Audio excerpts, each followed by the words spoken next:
Hey, thanks for joining me. This is Matt Stoutenberg with Peak Power, where we try to make the concept of solar simple for you to understand.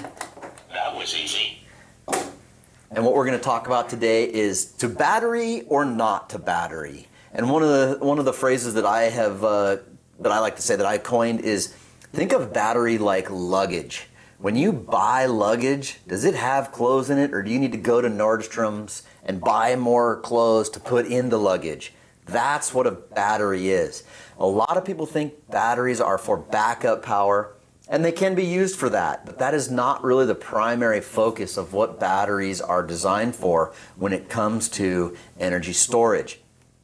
Now, net metering is something that I've talked about in another video, which you can go watch, but net metering is the idea of your meter spinning backwards and utilizing the utility's power grid as the storage device, so that when solar is producing power, you are not using it, you sell that power back to the grid, and then at night when the sun goes down and your system goes into standby, you then buy that power back from the utility, preferably at a cheaper rate. So in essence, with net metering, you're selling the stock high during the day, buying it back low during the night every day. Sounds like a good stock investment to me. Buy it, sell it high, buy it low. Well, what batteries are really, their place in this whole energy smart grid situation is called load shifting, not backup power, load shifting. So for a second here, let's come over to this chart right here, cameraman, and we will talk about as net metering incentives go away, this is when your solar is producing, but you're not home using it. So technically the blue is what you would be selling back to the grid during time of use, and then the sun goes down and you come home, kids come home from school, turn on the lights, start making dinner, start doing homework, and your consumption goes up.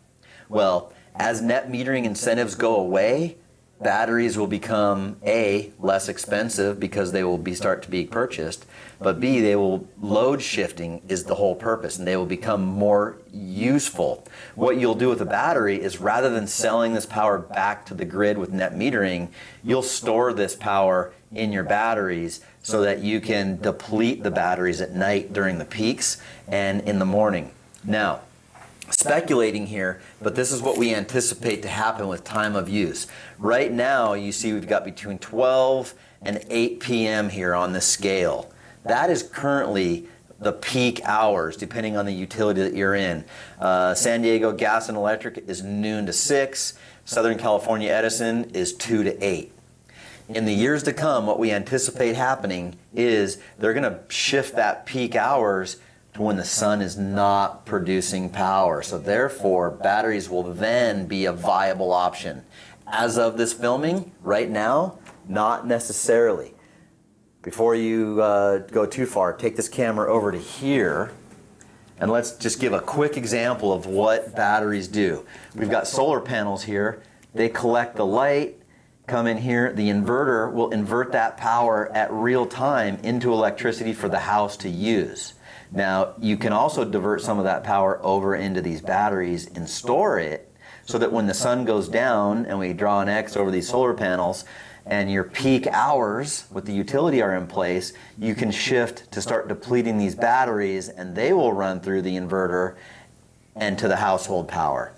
So, in essence, the batteries, if you are going to fill these batteries, you're going to either be filling them with solar power production, or you can fill them from the grid. Either way, you are going to be paying for this system to fill those batteries or paying from the utility to fill those batteries. The point of the story is this: batteries are not backup power. Batteries are load shifting, peak time of use, demand response control devices. I realize that's a mouthful. Rewind. Listen to that again. They are peak power, demand response control devices. If you want backup power for a power outage, that's a generator. Let's talk about that in a separate video.